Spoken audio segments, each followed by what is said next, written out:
Oke, kali ini kita akan membahas sesuatu yang sedikit beda, tapi penting banget, yaitu sebuah silabus universitas. Iya, bener, silabus. Tapi tunggu dulu, ini bukan silabus biasa loh.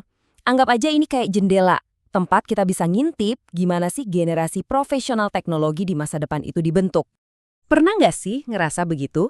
Lagi coba pakai aplikasi yang bikin pusing, website yang nggak jelas tombolnya di mana, atau sistem yang kayaknya sengaja dirancang buat bikin kita frustrasi. Rasanya kayak lagi berantem sama alat yang harusnya bantuin kita, kan? Nah, disinilah masalah utamanya. Di zaman serba terkoneksi ini, di mana ada AI, ada IoT, sebuah sistem yang cuma sekedar berfungsi, wah itu udah ketinggalan banget, udah nggak cukup lagi. Dunia industri itu udah berubah total. Mereka nggak lagi cuma nyari orang yang jago coding, mereka butuh para profesional yang bisa merancang sebuah pengalaman. Sistem yang terasa alami, yang memberdayakan penggunanya, bukan malah bikin bingung. Oke, sekarang ayo kita bedah bareng-bareng. Kita akan lihat gimana mata kuliah interaksi manusia dan komputer di Unicom ini dirancang. Jadi semacam cetak biru strategis buat menjawab tantangan modern tadi. Ini lebih dari sekedar kelas biasa. Ini adalah sebuah program pelatihan. Jadi, apa aja sih yang harus dikuasai mahasiswa? Ada 6 pilar utama ini. Dan ini bukan cuma soal teori ya. Mereka harus benar-benar bisa menganalisis, merancang, menguji, bahkan sampai memanage proyek. Coba deh perhatikan poin keempat. Memanfaatkan AI dalam proses desain. Wah, ini relevan banget. Nah, ini dia. Ideologi utamanya. Semua yang mereka kerjakan itu berputar di sekitar konsep ini. Jadi sebelum menulis satu baris kode pun, pertanyaannya selalu sama. Apa yang terbaik buat pengguna? Prinsip inilah yang jadi fondasi dari semua yang akan kita lihat selanjutnya.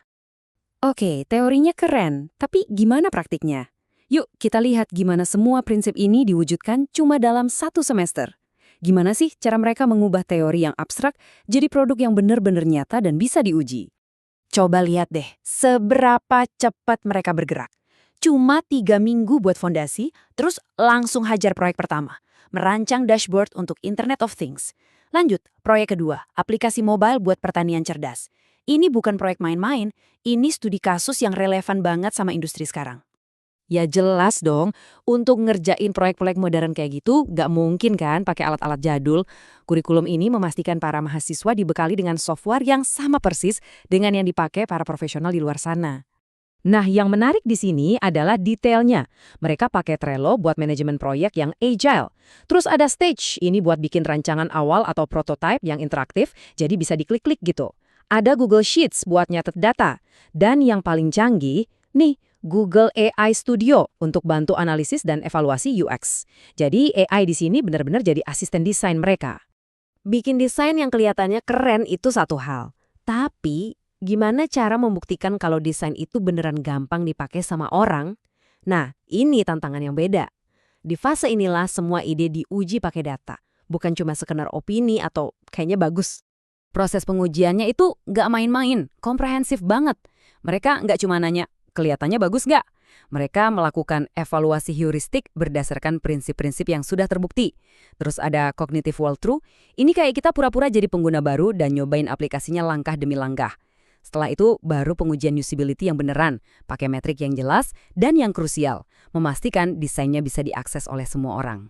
Jadi, gimana caranya mengukur sesuatu yang kayaknya subjektif banget, seperti kemudahan penggunaan? Nah, disinilah alat standar industri ini berperan, System Usability Scale, atau SUS. Ini pada dasarnya adalah cara untuk mengubah opini pengguna jadi sebuah skor angka yang bisa dibandingin. Dan ini artinya skor-skor tadi, skor rata-rata di industri itu sekitar 68. Kalau di bawah 50, wah itu artinya desainnya bermasalah. Dan target yang dipasang di mata kuliah ini di atas 80, yang artinya sangat baik. Jadi standarnya memang tinggi. Oke, jadi setelah melewati semua proses ini, dari teori, perancangan, penggunaan alat modern, sampai pengujian yang super ketat, sebenarnya profesional macam apa sih yang coba dibentuk dari cetak biru pendidikan ini? Mereka bukan lagi cuma sekedar programmer atau desainer. Mereka adalah gabungan dari semuanya. Mereka punya kepekaan visual seorang desainer, punya pola pikir analitis seorang penguji, penguasaan teknis seorang insinyur, termasuk soal AI, kemampuan manajemen proyek, dan yang paling penting, empati yang mendalam untuk pengguna. Dan semua itu dirangkum dengan sempurna dalam kutipan dari silabusnya ini. Coba perhatikan kata kuncinya. Layak uji, terukur usability-nya, dan integrasi AI. Tujuannya jelas banget kan, bukan cuma bikin sesuatu yang jadi, tapi menciptakan produk digital yang profesional, tervalidasi dan siap tempur di dunia nyata. Setelah membedah semua ini, kita kembali ke pertanyaan besarnya.